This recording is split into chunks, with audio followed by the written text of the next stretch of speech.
13 अक्टूबर 1972 का दिन था जब यूरुग्वे एयर फोर्स की फ़्लाइट 571 ने क्रू समेत 45 लोगों के साथ उड़ान भरी।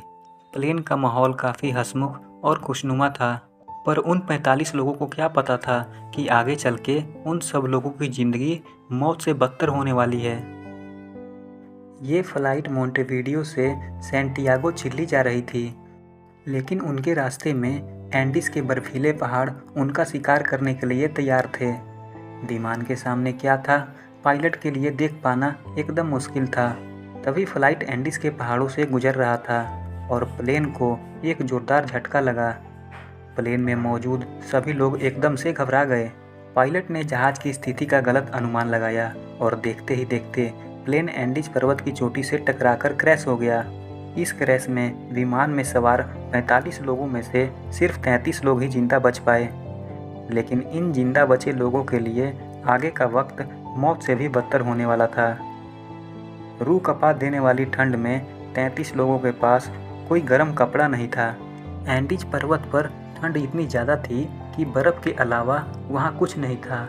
अधिक ठंड के कारण अब लोग धीरे धीरे मरने लगे थे। जो लोग बचे थे अब उनका खाना भी ख़त्म हो चुका था। भूखे लोगों ने अपना पेट भरने के लिए अपने जूते और कपड़ों तक को खाना स्टार्ट कर दिया। भूख से लोगों की हालत बिगड़ जा रही थी, जिसे देखते हुए बचे लोगों ने आपस में बातचीत की और जिंदा रहने के लिए क्या करना चाहिए इस पर बात की। एक लंबी बहस के बाद लोगों ने डिसाइड किया कि वो लोग जिंदा रहने के लिए मरे हुए यात्रियों का मांस खाएंगे। इसके अलावा उनके पास और कोई चारा नहीं था। उन्होंने अपने कई करीबी दोस्तों को खो दिया। खुद को बचाने के लिए उन्हें इंसानी मांस खाना पड़ा। वो बर्फ़ के बीचों बीच फंसे थे। ठंड इतनी ज़्यादा थी कि कोई भी अपना दम तोड़ दे। वो लोग इंसानी मांस खाना नहीं चाहते थे, पर खुद को जिंदा रखने के लिए अब उनके पास कोई दूसरा विकल्प नहीं था। वो लोग मरे हुए यात्रियों का मांस काट के बर्फ़ में अच्छी तरह संभाल के रखते और उतना ही मांस खाते जितने से वो खुद को जिंदा रख पाते। लेकिन इंसानी मांस खाना ही बचे हुए लोगों की असली परीक्षा नहीं थी, बल्कि सबसे बड़ी परीक्षा अभी बाकी थी। ठंड काफ़ी बढ़ गई थी और ठंडी बर्फीली हवा से बचने के लिए वो टूटे प्लेन के अंदर सोकर खुद को बचाते थे। और अचानक एक दिन भयंकर बर्फ का तूफान आया और सब कुछ तबाह हो गया। कुछ लोग जिंदा ही बर्फ़ में दब गए। वो बर्फ़ में जब दबे थे तो वो इन परिस्थितियों से निकलना नहीं चाहते थे, क्योंकि वो मरना पसंद कर रहे थे, क्योंकि जो परिस्थितियाँ उनके सामने थी वो मौत से भी बदतर थी।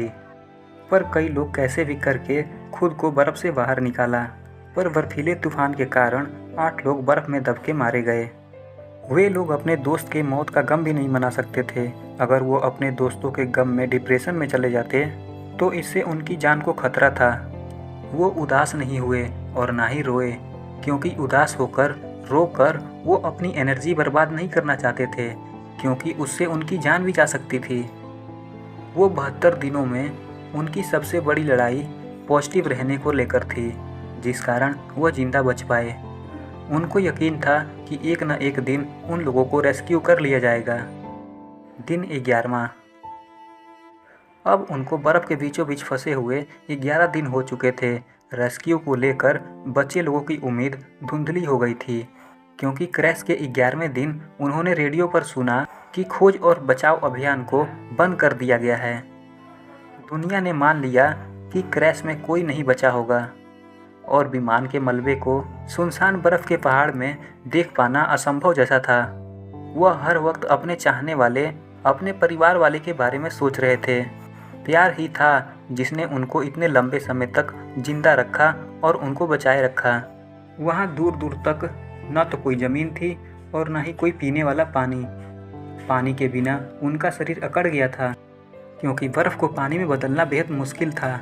लेकिन वहाँ पर मौजूद एक तेज़ दिमाग वाला व्यक्ति एक मेंटल ट्रे में बर्फ़ को रखकर दिन में बर्फ़ को पिघलाता और पानी बनाता, जिसको पीकर लोग अपनी प्यास बुझाते थे।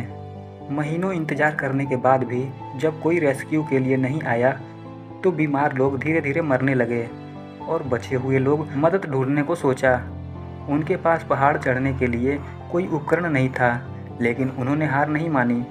उनमें मौजूद 2 लोगों ने वहां ट्रैकिंग के लिए सोची, जबकि उनके पास पर्याप्त गर्म कपड़े भी नहीं थे और न ही उन्हें ट्रैकिंग का कोई अनुभव था। फिर भी 2 लोगों ने ट्रैकिंग करना शुरू किया। लंबे समय तक ट्रैकिंग के बाद लगभग 10 दिन के बाद आखिरकार वो लोग मदद मांगने में कामयाब हुए और लोगों को एंडीज पर्वत से लाने के लिए हेलीकॉप्टर रवाना कर दिया। जब कुछ ही देर बाद बचे हुए लोगों के ऊपर रेस्क्यू टीम का विमान मंडराने लगा, लोग यह देखकर काफ़ी खुश थे। उनकी आंखों में आंसू ही नहीं रुक रहे थे। वो उनकी ज़िंदगी का सबसे खूबसूरत लम्हा था। रेस्क्यू हेलीकॉप्टर 22 दिसंबर को क्रैश साइट पर पहुंचा, लेकिन उस दिन मौसम खराब होने की वजह से केवल 6 लोगों को ही एयरलिफ्ट किया जा सका। खराब मौसम के चलते बाकी लोगों को अगले दिन रेस्क्यू किया गया और बचे हुए लोगों को बचा लिया गया। आप ये मत सोचिए कि केवल ये एक स्टोरी है, ये स्टोरी नहीं और ना ही कोई कहानी, ये घटना सच में घट चुकी है।